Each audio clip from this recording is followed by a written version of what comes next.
신약 성경 히브리서 10장 11절에서 18절까지 말씀 우리 한 절씩 교독하겠습니다.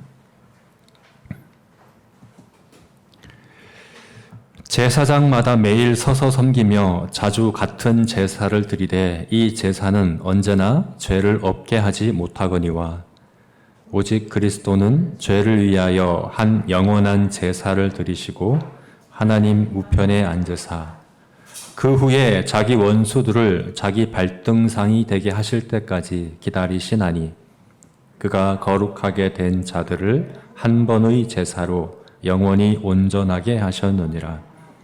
또한 성령이 우리에게 증언하시되 주께서 이르시되 그날 후로는 그들과 맺을 언약이 이것이라 하시고 내 법을 그들의 마음에 두고 그들의 생각에 기록하리라 하신 후에 또 그들의 죄와 그들의 불법을 내가 다시 기억하지 아니하리라 하셨으니 이것을 사하셨은즉 다시 죄를 위하여 제사 드릴 것이 없느니라. 아멘. 네, 죄사함의 교리에 있어서 천주교와 그리고 구원파는 양극단에 자리합니다. 제사함의 교리에 있어서 그러니까 예수 그리스도의 십자가의 죽으심으로 인하여 우리 모든 죄가 사함받는다 하는 이 제사함의 교리, 이까지는 천주교와 그리고 구원파가 일치합니다. 그러나 이 둘은 아주 중요한 차이점이 있는데 아주 정반대에 놓여 있는 그런 양극단에 자리하는 것 같은 그런 차이가 있는데 어떤 점에서 차이가 나는가 하면 죄 사함을 받는데 그 사함 받는 죄의 범위에 있어서 다릅니다. 천주교는 우리가 죄 사함 받되 과거의 죄만 사함 받는다고 이야기를 합니다. 다시 말해서 우리가 세례를 받으면 세례 받을 때 이전에 지었던 모든 죄는 예수님의 십자가의 공로로 다 사함 받습니다. 천주교가 이렇게 얘기하는 겁니다. 그러나 세례 이후에 짓는 죄들은 사함 받지 못하고 그 죄들은 내가 책임져야 합니다. 예수님의 십자가의 공로가 아니라 내가 선행을 통해서 고행을 통해서 또 특별히 미사나 고해성사나 종부성사와 같은 이런 7가지 성사에 참여함으로 죄에 속함을 받아야 한다라고 주장하는 거죠. 이 땅에서 만약에 그 모든 죄들을 다 죄의 대가를 다 지불하고 치르지 못한다면 어떻게 될까요? 그런다면 죽은 후에 연옥에 가서 거기서 내가 그 죄의 대가를 다 치러야 천국에 간다 하는 것이 이제 천주교의 교리입니다. 그래서 여러분, 천주교 교리에서의 연옥이라고 하는 것은 그 근본에 예수님의 십자가의 공로가 우리 모든 죄를 사하는 것은 아니라고 하는 예수님의 속죄에 대한 제한, 그것을 다 인정하지 않는 그런 아주 근본적인 생각이 자리하고 있다는 것을 알게 됩니다. 왜 계속해서 우리가 미사에 참여함으로 고해성사를 함으로 또 연옥에 가서 죄의 대가를 치러야 합니까? 예수님의 십자가가 다 치른 것이 아니기 때문이라는 것이죠. 여러분, 그래서 미사, 천주교의 예배가 미사잖아요. 근데 그 미사는 우리 개신교의 예배와 아주 근본적으로 기본적인 그 개념 자체에서 다릅니다. 천주교의 미사는 그 근본 개념이 제사입니다. 제사 드리는 거예요. 예수님의 그 살과 피로 속죄 제사를 계속해서 드리는 거죠. 그래서 천주교에서 미사 때 사용하는 그 떡과 포도주는 그들이 이야기하기를 예수님의 살과 피로 변한다라고 해서 화채설을 그들이 주장하는 것이죠. 실제로 예수님의 몸으로 매번 제사를 드리는 거예요. 내가 왜요? 예수님의 십자가에서 죽으신 그 한 번의 제사가 우리 모든 죄를 사하는 것이 아니기 때문에 내가 예수님의 피와 살로 속죄 제사를 계속해서 드린다고 하는 것이 그 미사의 근본 개념이거든요. 이게 얼마나 사실 오만하고 그죠? 얼마나 황당한 이야기입니까?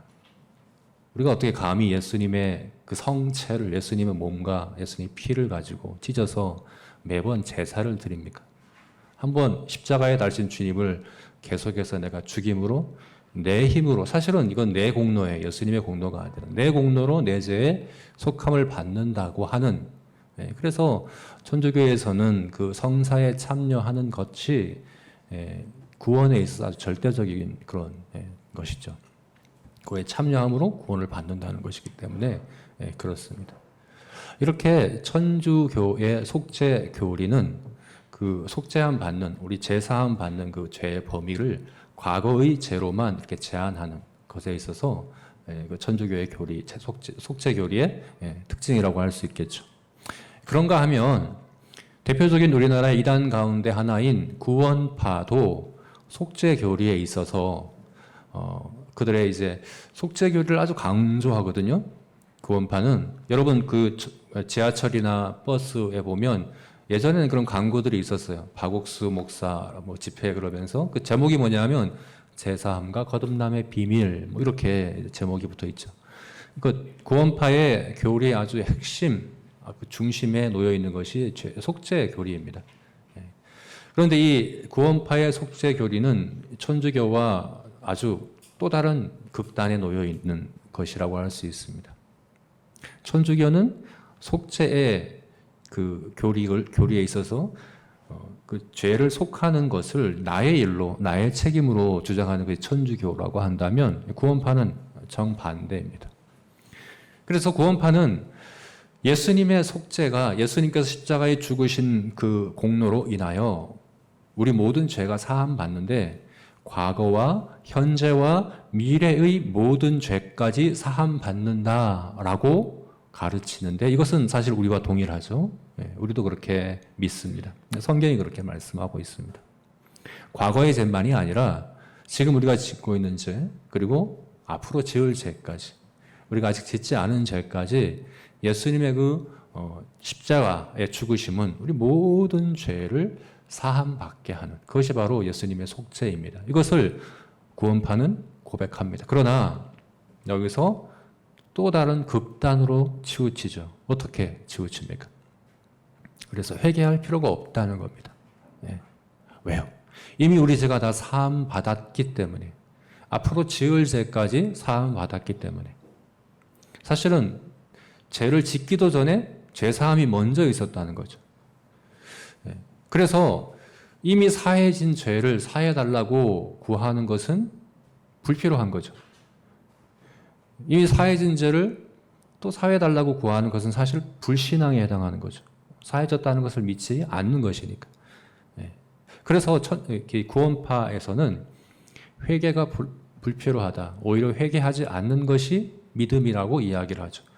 그래서 아주 큰 죄를 짓고도 회개하지 않으면 그럴수록 더 큰 믿음이 된다고 하는 아주 그런 이상한 주장을 하게 되는 것이 이제 구원파의 교리라고 할 수 있습니다. 여러분, 그러나 죄에 대해서 이렇게 천주교처럼 죄는 전적으로 나의 책임이라고 이야기하고, 혹은 구원파처럼 죄에 대한 책임은 나는 전혀 없다. 나는 죄에 대하여 전혀 책임질 것이 없다. 내가 어떤 삶을 살든지 내가 어떤 죄를 짓든지 이미 다 사함받았고 나는 죄와 상관없이 구원받는다 라고 이렇게 주장하는 이 두 가지 주장은 성경의 가르침과 다릅니다. 성경은 그렇게 이야기하고 있지 않죠. 성경은 예수님의 십자가의 죽으심으로 우리 모든 죄가 사해졌다고도 이야기하고, 또 다른 한편으로는 여전히 우리 안에 죄에 대한 책임이 있다고도 분명히 말씀하고 있습니다. 그래서 우리가 이 예수님의 구속에 대해서, 예수님의 속죄 교리에 대해서 이해할 때, 우리가 지금까지 예수님의 구속에 대해서 봤지 않습니까? 21문부터 24문까지, 우리 지난주까지 봤던 24문까지는 예수님의 구속이 무엇이며, 예수님이 참 인간으로서, 참 신으로서, 참 하나님으로서 우리 죄를 어떻게 구속하셨는가에 대해서, 또 지난주에는 구속자는 왜 죽으셔야 했습니까? 그 예수님의 죽으심의 의미에 대해서 다 우리가 나눴습니다. 그런데 사실 여기까지만 다루는 것은 부족하다는 거죠. 이것만, 여기까지만 하면 안 됩니다. 여기까지는 사실은 구원파도 다 동의합니다. 여기까지는 천주교도 기본적인 예수님의 구속에 대한 것에 있어서 동의합니다. 같은 성경을 쓰니까 그러한 거죠. 한 걸음 더 나아가야 되는 부분이 있다는 겁니다. 그게 바로 오늘 우리가 보려고 하는 25문입니다. 구속에 대해서 우리가 더 명확하게 분명하게 알아야 되는 그것. 그래서 무엇인가? 우리 25문을 함께 읽어보도록 하겠습니다. 유시드 요리문답 25문, 제가 문을 읽고 다 같이 답을 읽겠습니다. 그리스도의 죽음은 우리의 모든 죄를 용서받을 수 있다는 뜻입니까? 그렇습니다. 그리스도의 십자가 죽음이 우리 죄에 대한 대가를 완전히 치렀기 때문에 하나님은 더 이상 우리 죄를 기억하지 않습니다.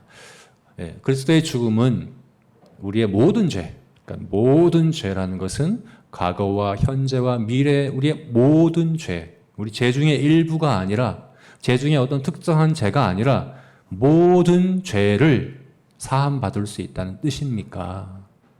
그렇다는 겁니다. 모든 죄가 사함받는 겁니다. 이전에 구원받기 전에 죄만 사함받는 것 아닙니다. 우리의 모든 죄가 사함받습니다. 왜요? 그리스도의 십자가의 죽음이 우리 죄에 대한 대가를 완전하게, 불완전하게가 아닙니다. 완전하게 치렀기 때문입니다. 우리 죄에 대한 하나님의 심판과 분노가 그 무한한 하나님의 무한한 심판과 분노가 하나님신, 참 하나님신 예수님의 십자가의 죽으심을 향해서 완전하게 하나도 남김없이 다 부어졌습니다. 예수님은 그것을 다 감당하셨습니다. 그래서 모든 죄가 사함받는 겁니다. 그래서 하나님은 더 이상 우리 죄를 기억하지 않습니다. 여기서 기억하지 않는다는 것은 단순히 지식으로, 정보로 그것을 다 잃어버렸다는 의미가 아니죠. 하나님은 전지하시기 때문에 우리 죄와 우리 죄에 대한 지식과 정보가 사라지는 것은 있을 수가 없겠죠. 여기서 이야기하고 있는 기억지 않으신다는 것은 더 이상 우리 죄에 대하여 분노하며 우리 죄에 대하여 심판하시지 않으신다는 의미입니다. 왜요? 이미 다 분노와 심판을 쏟으셨기 때문입니다. 형벌을 다 받았기 때문입니다. 재판에서 어떤 형벌을 받게 되면 그것을 다 치르고 나면 더 이상 그 죄에 대하여 같은 형벌을 줄 수가 없죠. 하나님이 이미 우리 죄에 대하여 온전히 심판하셨습니다. 그래서 더 이상 기억지 않으신다. 더 이상 심판하지도 분노하시지도 않으신다라고 하는 것. 이것이 바로 성경이 우리에게 가르치고 있는 속죄 교리입니다. 오늘 이것을 우리는 히브리서 10장 말씀을 통해서 이제 확인하려고 하는데요. 그런데 우리 뉴시트 교리문답 25문에서는 다루고 있지는 않지만 한 가지 더 이제 추가적으로 다뤄야 할 내용이 있습니다. 오늘 우리가 보는 이제 히브리서 10장 말씀에서는 그것도 함께 다루고 있는데요. 그게 뭐냐 하면 사실 오늘 25문 이 자체로는 구원파와 차이가 없어요. 구원파와의 차이를 우리가 볼 수 없죠.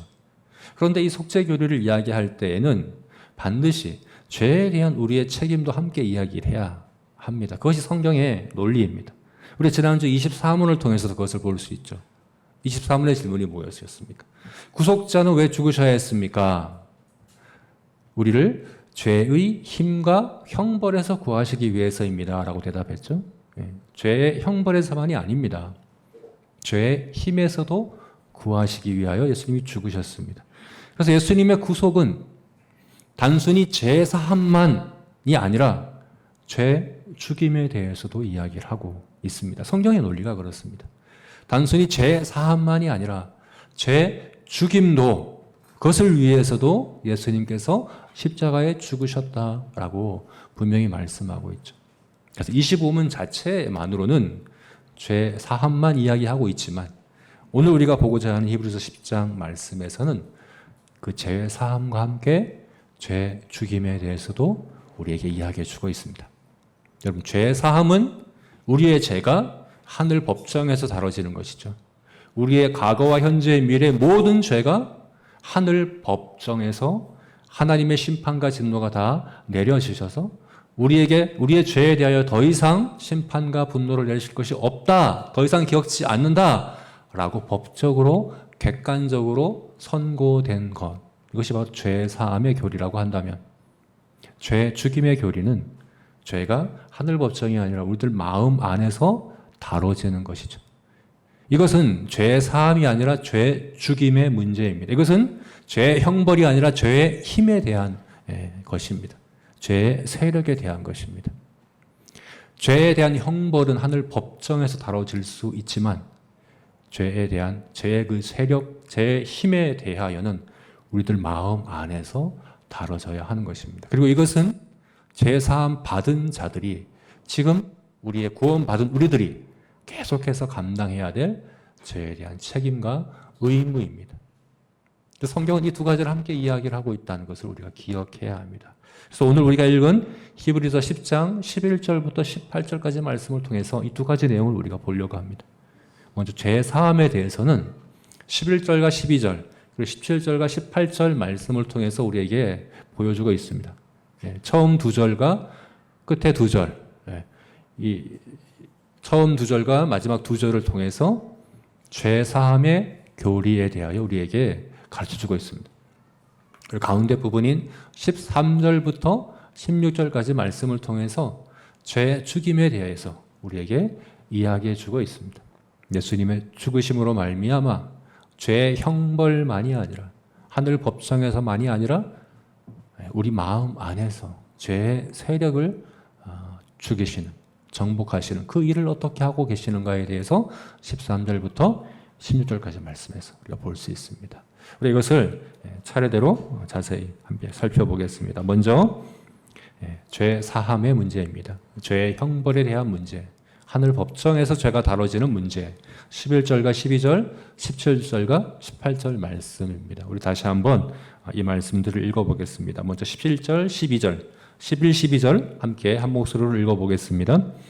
제사장마다 매일 서서 섬기며 자주 같은 제사를 드리되 이 제사는 언제나 죄를 없게 하지 못하거니와 오직 그리스도는 죄를 위하여 한 영원한 제사를 드리시고 하나님 우편에 앉으사.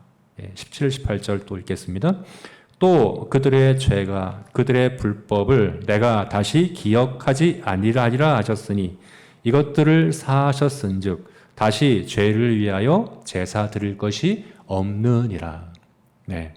그래서 11절을 보게 되면 제사장마다 매일 서서 섬기며 자주 같은 제사를 드리되 이 제사는 언제나 죄를 없게 하지 못하거니와. 여러분, 이것은 구약 제사장들이 드리던 구약시대의 제사들을 이야기하는 것이죠. 그래서 제사장이 복수형으로 나와 있죠.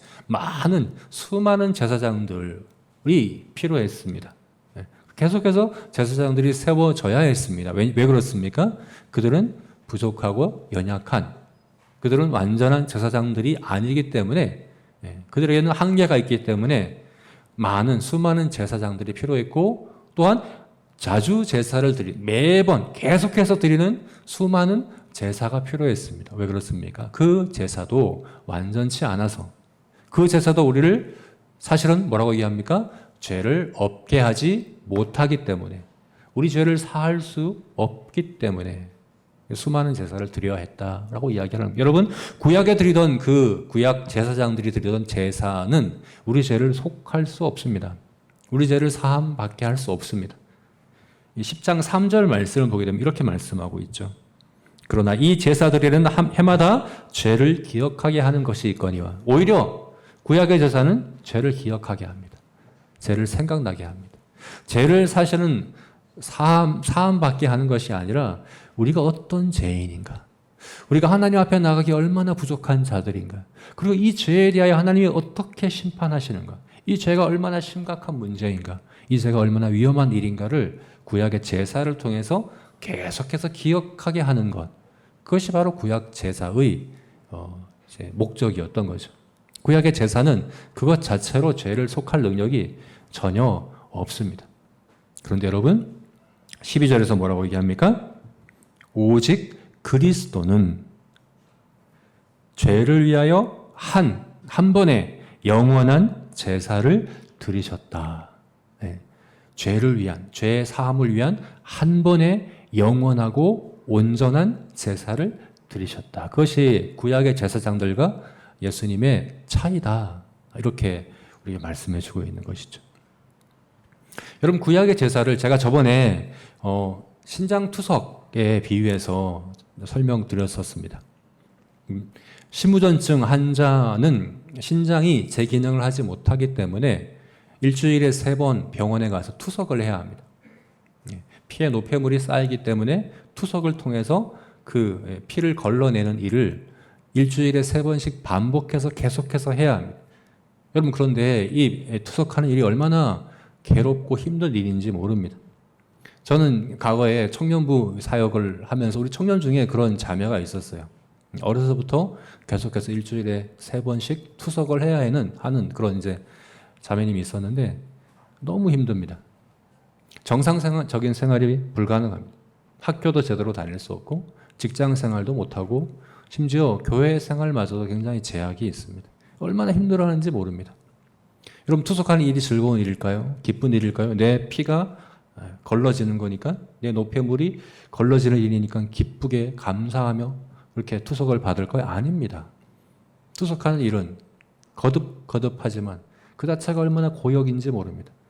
내 신장이 제 기능을 하지 못한다는 걸 기억나게 하고 생각나게 할 뿐이고, 앞으로 신장 이식이 빨리 되었으면 좋겠다. 이렇게 일시적이고 임시적으로 내 피를 걸러내는 것이 아니라 영구적으로 한 번 이식 받으면 계속해서 걸러질 수 있는 그 신장 이식을 더 기다리게 되고 소망하게 되는 것이 신장 투석이라는 것을 전에 제가 말씀드렸죠. 여러분, 구약의 제사는 그렇습니다. 여러분, 구약의 제사는 고역입니다. 그 자체에 죄를 사할 능력이 없습니다. 오히려 우리가 얼마나 하나님 앞에 나아가지 못할 죄인인가를 깨닫게 하고, 얼마나 우리가 하나님의 심판과 진노를 받아 마땅한 자들인지를, 이 죄가 얼마나 심각한 문제인가를 기억나게 하고, 그리고 더 이상 이렇게 반복하지 않고 한 번 영원하고 완전한 제사함의 제사, 속죄 제사가 드려지기를 더 간절히 기다리게 하는, 그것이 바로 구약 제사의 기능이었다고 이야기를 하는 것이죠. 그리고 여러분, 그 영원하고 완전한 한 번의 제사가 예수 그리스도로 말미암아 드려졌다라고 하는 것이 오늘 본문이 우리에게 이야기해 주고 있는 분명한 사실인 것이죠. 그것이 바로 예수님의 십자가의 죽으심입니다. 여러분, 오늘 우리가 본 이 11절과 12절 말씀은 구약의 제사장들이 드렸던 수많은 제사와 예수님이 한 번 영원하고 완전하게 드리신 제사를 분명하게 비교하고 있습니다. 그런데 특별히 이 비교함에 있어서 아주 강조하고 있는 한 가지 사실이 있습니다. 바로 자세입니다. 구약의 제사장들과 우리 주 예수님의 자세가 다르게 표현되고 있습니다. 어떻게 표현되어 있습니까? 11절 말씀에서 구약의 제사들은 매일 서서 섬기며, 매일 서서 섬겼습니다. 정말 그렇습니다. 구약의 제사장들은 지성소와 성소에서 하나님을 섬길 때에 서서 섬깁니다. 그리고 서서 섬길 뿐만 아니라 급하게, 사실 두려워하며 주눅들어서 급히 섬기고 나오는 그런 일들이 구약의 제사장들이 하던 일인 거죠. 그러면서 계속해서 끊임없이 반복해서 해야 될 고역이었던 거죠. 그런데 오늘 12절 말씀에서 예수님은 어떻게 계십니까? 하나님 우편에 앉아 계신다라고 분명히 이야기하고 있죠. 하나님 우편에 앉으사. 예수님은 서서 섬기시는 것이 아니라 한 번 영원하고 완전한 제사를 드리시고 하나님 우편에 앉으셨다라고 이야기하는 겁니다. 여러분, 서서 섬기는 것은 그 제사하는 그 일이, 그 사역이 완성되지 못했다, 다 이루어지지 않았다는 것을 의미한다고 한다면, 앉으셨다고 하는 것은 그 사역이 이루어졌다는 것을 의미합니다. 완성되었다는 것을 의미합니다. 더 이상 다시금 제사할 이유와 필요가 없다는 것을 의미합니다. 왜 그렇습니까? 예수님이 십자가에 죽으신 그 일은 영원하고 완전한 속죄 제사이기 때문에 그러한 것입니다. 네. 그래서 17절 18절은 또 어떻게 이해합니까? 그들의 죄와 그들의 불법을 내가 다시 기억하지 아니하리라. 그들의 죄와 불법 중에 일부가 아니라, 특정한 죄와 특정한 불법이 아니라 그들의 모든 죄와 불법을 내가 기억하지 아니하리라. 다시 말해서 그 죄에 대하여 진노하지도 그 죄에 대하여 심판하지도 않을 것이다. 왜요? 모든 것을 사하셨기 때문이다. 이것들을 사하셨기 때문이다. 그들의 죄와 불법들을 다 사하셨기 때문에 다시는 죄를 위해서 제사 드릴 것이 없기 때문이다. 라고 17절과 18절 말씀에서 이렇게 분명하게 우리에게 말씀하고 있는 것입니다. 여러분, 제가 이제 성경 공부하다가 전에 받은 질문 가운데 이런 질문이 있었습니다. 만약에 천국 문 앞에 섰을 때 회개하지 않은 죄가 있으면 어떻게 됩니까? 하는 거였어요. 만약에 내가 다 회개하지 않은 죄가 있으면 구원받을 수 있습니까? 라는 이 질문이었습니다. 여러분 어떻게 생각하십니까? 여러분, 우리가 어떻게 다 죄를 다 회개합니까? 물론 우리가 생각나고 우리가 알고 있는 죄는 다 회개해야겠지만 우리가 어떻게 다 압니까? 우리 죄를. 그죠? 아무리 다 안다고 해도 우리가 모르는 죄가 또 있기 마련입니다. 그럼 어떻게 해야 될까요? 죄를 회개하지 않았으면 구원받을 수 있습니까? 이런 질문이었습니다. 사실 이 질문은 또 비슷한 질문으로 만약 자살하면 천국 갈 수 있습니까? 라는 질문과도 연관될 수 있죠. 자살은 여러분 10계명의 제6계명을 어긴 범죄입니다. 죄입니다. 분명한 죄입니다. 그런데 자살을 하게 되면 회개할 시간이 없잖아요. 기회가 없잖아요. 그래서 결국은 죄가 있을 때 회개하지 않고 하나님 앞에 서는 것이니까 자살하고 나면 천국 갈 수 있습니까? 라고 이렇게 질문하는 것을 볼 수 있죠. 여러분, 우리가 회개에 대해서 바로 이해를 해야 되는데 성경은 회개를 두 가지 종류로 구분해서 이야기를 합니다.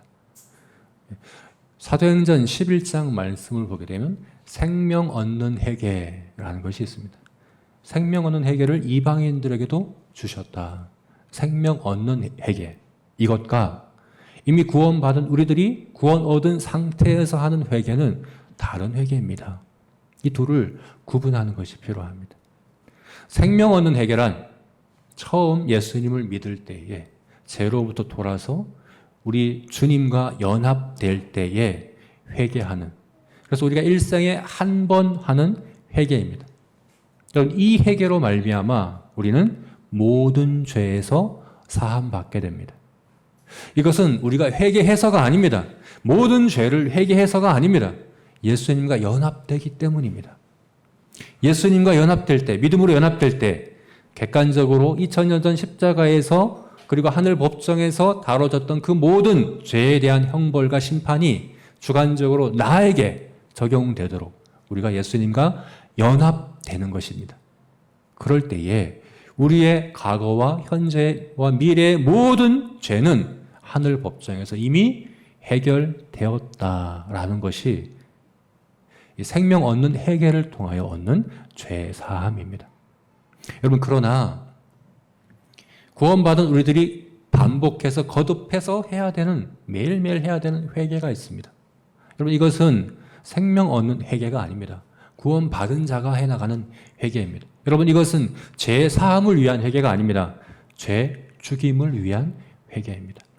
이것은 하늘 법정에서 우리 죄가 다뤄지기 위한 회개가 아닙니다. 우리들 마음 안에서, 우리들 마음 안에 있는 죄의 형벌이 아니라 죄의 세력, 죄의 힘을 다루기 위해서 해 나가야 될 회개입니다. 그래서 여러분, 만약에 내가 회개하지 않은 죄가 있으면 구원받습니까? 라는 이 질문이 생명 얻는 회개에 대한 것이라고 한다면 구원받을 수 없습니다. 그러나 그게 아니라 날마다 우리가 해야 될 죄의 세력에 대한, 죄의 힘에 대한, 우리들 마음 안에서 이루어지는 죄 죽임의 문제를 위한 회개라고 이야기한다고 한다면 그것은 구원과 그렇게 직접적으로 관련된 것이 아닙니다. 물론 구원받는 자들은 그런 회개를 해 나가야 합니다. 그러나 그 죄를 우리가 다 회개할 수는 없습니다. 아무리 다 안다고 해도 우리는 전지한, 전능한 하나님이 아니기 때문에 회개하지 않은 죄가 남아 있을 수밖에 없습니다. 그래서 그 죄는 우리의 구원과 직접적으로 관련된 것이 아니라는 것이죠. 여러분, 오늘 본문에서 이야기하고 있는 이 죄 사함, 이것은 바로 우리들 마음이 아니라 하나님 법정에서 이루어진 우리들 죄의 형벌에 대한 문제란, 그리고 이것은 우리들의 수고와 공로와 우리들의 책임이 아니라 2000년 전 십자가에서 객관적으로 역사 가운데 하나님께서 예수 그리스도를 통해서 다루신 그 죄의 문제에 대한 것이며, 우리는 믿음으로 그 일에 참여하게 되고 믿음으로 그 예수님과 함께 연합하여 죄에 대하여 우리가 죽은 자로 선언되는 그것, 이것이 바로 죄 사함입니다. 여러분, 우리 죄가 그렇게 다뤄졌다는 사실을 우리가 믿어야 합니다. 천주교처럼 내 죄가 나의 책임인 것처럼 계속해서 거듭해서 그렇게 살아가는 성도들이 있습니다. 그럼 신앙생활은 고역일 수밖에 없습니다. 계속해서 정죄감이 들 수밖에 없습니다. 왜요? 우리 죄는 끝까지 완전히 해결될 수 없습니다. 이 땅에서는. 우리 안에는 은혜와 죄가 함께 역사하고 있습니다. 네. 같이 있어요. 그래서 우리 안에서 죄를 완전히 제거하는 일은 있을 수가 없는 일입니다. 만약 이것이 내 힘으로 다 제거해야 된다라고 믿고 그렇게 그것을 다 해결하지 않으면 구원받지 못한다고 생각한다면 그것은 끊임없는 정죄감과 실패감 가운데, 신앙생활은 그냥 의무감으로 율법주의자들처럼 그렇게 하는 그런 고역일 수밖에 없는 것이죠. 여러분, 그렇지가 않습니다. 죄사함이 주는 자유함과 참된 기쁨을 온전히 누리는 그런 믿음이 저와 여러분에게 있으시기를 주님의 이름으로 축원합니다. 아멘. 두 번째로, 이 죄의 문제는 예수님이 십자가에 죽으신 이 죽으심은 죄 사함만이 아니라 죄 죽임의 문제도 해결하셨습니다. 단순히 하늘 법정에서만 우리 죄를 다루신 것으로 이해하면 안 됩니다. 그러면 그게 바로 구원파의 교리입니다. 하늘 법정에서 다 다뤄졌기 때문에 나는 이제 죄에 대해 아무런 죄책감도, 아무런 죄와의 싸움도, 아무런 죄에 대한 책임도 없이 그냥 내가 어떻게 살아가든 구원받는다라고 그렇게 여러분들이 이해하신다면 그것은 크게 오해하신 것입니다. 예수님의 죽으심은 우리를 죄를 사하시는 것뿐만 아니라 죄를 죽이도록 하시는 그런 일임을 오늘 본문에서 우리가 확인할 수 있습니다. 우리 13절부터 16절까지 말씀 우리 다시 한번 읽어보겠습니다. 13절부터 16절 읽겠습니다. 그 후에 자기 원수들을 자기 발등상이 되게 하실 때까지 기다리시나니 그가 거룩하게 된 자들을 한 번의 제사로 영원히 온전하게 하셨느니라. 또한 성령이 우리에게 증언하시되 주께서 이르시되 그날 후로는 그들과 맺을 언약이 이것이라 하시고 내 법을 그들의 마음에 두고 그들의 생각에 기록하리라 하신 후에. 여러분, 13절 말씀에 뭐라고 얘기합니까? 자기 원수들을 자기 발등상이 되게 하실 때까지. 여기 자기 원수들이란 무엇입니까? 예수님의 원수들이란 죄와 사탄 이거죠. 그런데 그 원수들을 발등상 되게 하기까지. 여러분, 발등상 된다는 것이 무슨 의미입니까? 발등상 된다는 것은 그들의 세력을, 그들의 힘을 굴복시키는, 정복하는 것을 의미하거든요. 과거에 전쟁이 일어나면, 왕들이 싸워 전쟁이 일어나면 승리한 왕이 패배한 왕의 이 머리를 밟는 거죠. 이것이 바로 발등상 되는 겁니다. 이게 의미하는 게 뭡니까? 완전히 정복했다. 완전히 이겼다. 이 세력을 완전히 정복했다 하는 그런 의미입니다. 여러분, 이것은 기다리시나니, 기다리시는 일입니다. 이것은 아직 완전하게 일어나는 일이 아니라는 얘기입니다. 제사함은 완전하게 이루어졌습니다. 제사함은, 하늘 법정에서의 제사함은, 죄의 형벌은 다 해결되었습니다. 그러나 아직 주님이 기다리셔야 하는 일이 있습니다. 그게 뭡니까? 죄의 세력을 정복하는 그 일은 계속해서 하고 계시고 기다리시고 계십니다. 하나님 우편에서 기다리시고 계십니다. 근데 그 일을 왜 기다리십니까? 주님의 능력이 부족해서 하나님이 전능하지 않아서 한 번의 죄를 정복하지 못하시는 겁니까? 한 번의 죄의 세력을 한 번에 그냥 멸하실 수 없어서 이 기다리신다는 표현이 여러분 간절히 기다리는 것이거든요. 요한복음 5장에 베데스다 연못에 38년 된 병자가 물이 동하기를 기다린다 할 때 그 표현입니다. 얼마나 간절하게 기다리겠습니까? 주님은 그렇게 기다리십니다. 지금도. 죄의 세력을 그렇게 멸하기를, 그들을 발등상 되게 하기까지 그들을 정복하기를 기다리십니다. 간절히 원하십니다. 그런데 왜 이것을 한 번에 하지 못하십니까? 왜 기다리셔야 합니까? 원하시는데 왜 못합니까? 이 일은 하늘 법정이 아니라 우리들 마음 안에서 일어나는 일이기 때문에 그렇습니다. 주님이 한 번에, 주님의 능력으로 한 번에 우리들 마음을 변화시키시는 일은 하실 수가 없습니다. 물론 하실 수 있죠. 그러나 그렇게 하면 우리는 더 이상 하나님의 형상으로 창조된 우리들이 아닌 거죠. 하나님의 형상으로 창조되어 우리가 자원하여 기쁨으로 순종하는 것이 하나님이 우리를 지으신 우리의 특권이고 그것이 바로 하나님의 형상이라고 한다면 이 일은 우리들 안에서의 자원하는 순종을 통해서 이루어져야 합니다. 그것이 목적입니다.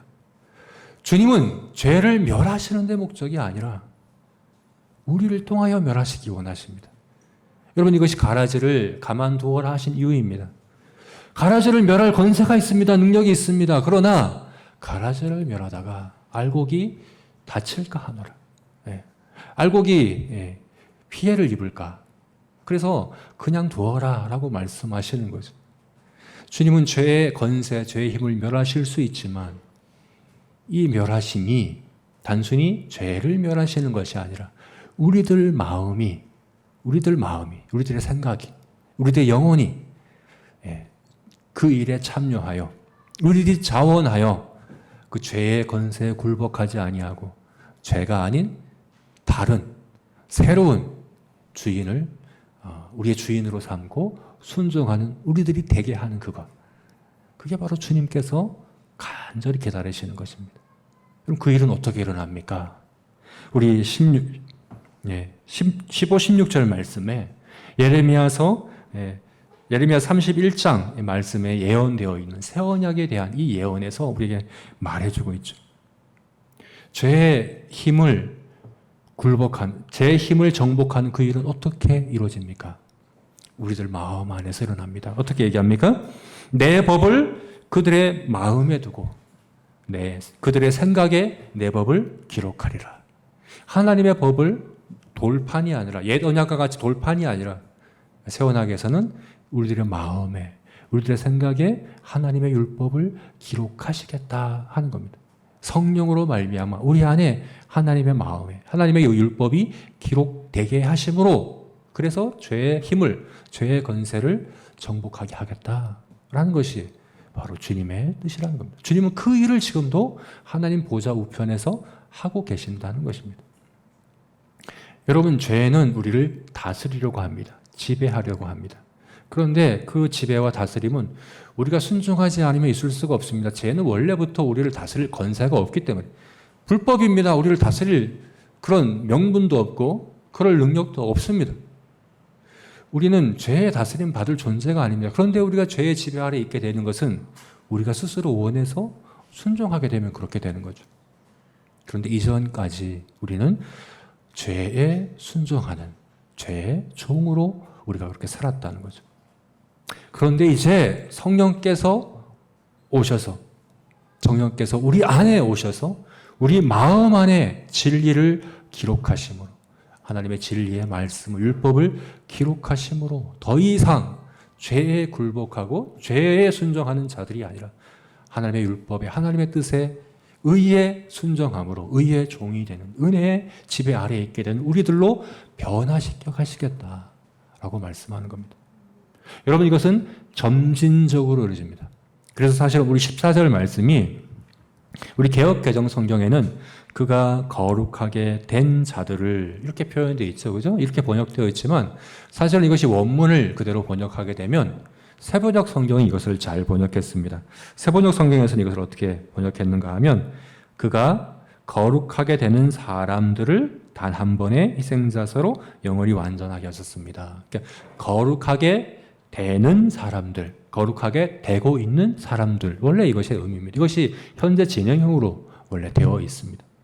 거룩하게 된 사람들 이미 되었다는 것 아닙니다. 거룩하게 되고 있는 사람들입니다. 어떻게 거룩하게 됩니까?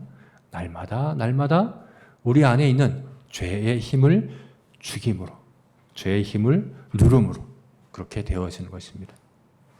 여러분, 우리는 죄에게 지배당하면 안 됩니다. 어떻게 지배당한다고요? 죄의 순종함으로 지배당합니다. 그래서 여러분, 우리는 아무리 사소한 죄라도, 아무리 작고 사소한 죄라도 무시하고 또 그것을 가볍게 여기면 안 됩니다. 여러분, 죄는 크고 작고의 문제가 아니라 다스리려고 하는 것이고 그 다스림은 작은 죄로부터 시작됩니다. 제가 큰 죄를 통해서 우리를 심판받게, 우리는 이미 사함받았기 때문에 심판받지 않습니다. 죄의 목적은 우리를 다스리려고 하는데 그 다스림은 아주 작은 죄로부터 시작되어 우리를 유혹하고 그 작은 죄에 순종함으로 점점 죄를 우리의 주인으로 삼게 만들려는 것이 죄의 특징이고, 여러분, 죄와 은혜는 함께 거할 수 있습니다. 죄와 성령도 우리 안에 함께 거할 수 있습니다. 그러나 둘 다 주인 될 수는 없습니다. 우리가 두 주인을 섬길 수는 없습니다. 죄가 주인이든지 성령이 주인이든지, 육체의 소욕을 따르든 성령의 소욕을 따르든 그 둘 중에 한 가지면, 둘이 함께 거하지만 둘 중에 주인은 분명 하나여야 합니다. 여러분, 누가 우리의 주인된 삶을 살아가고 있습니까? 성령이 주인된 삶을 살아가기로 자원해서 그렇게 정하고 결정하고 순종해 가십시오.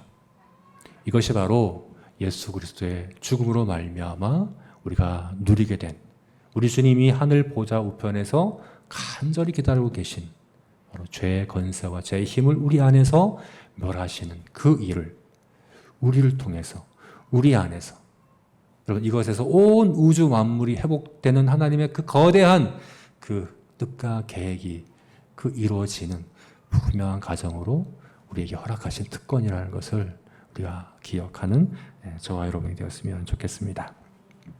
네, 말씀을 맺겠습니다. 우리 주님은 한 번의 영원하고 온전한 제사로 우리 죄를 사함받게 하셨습니다. 그 완전한 제사에 근거하여 그것을 믿는 우리들은 이미 하늘 법정에서 모든 죄의 형벌이 다 해결되었습니다. 그러므로 누구든지 예수 그리스도 안에 있는 자들에게는 결코 정죄함이 없습니다. 우리는 자유함과 기쁨 가운데, 죄의 형벌을 두려워함이 아니라 그 자유함과 기쁨 가운데, 우리의 책임과 우리의 공로 때문이 아니라 예수님의 그 속죄, 그 공로를 기억하며 감사하며 이렇게 살아갈 수 있는 그런 우리들이라는 사실을 기억했으면 좋겠습니다. 그러나 동시에 죄의 힘은 주님께서 우리 안에서, 우리 마음 안에서 계속해서 다뤄 가십니다. 여러분, 죄는 아직도 우리 마음 안에 있습니다. 은혜와 죄는 함께 있습니다. 그러나 누가 주인 되느냐는 또 다른 문제입니다.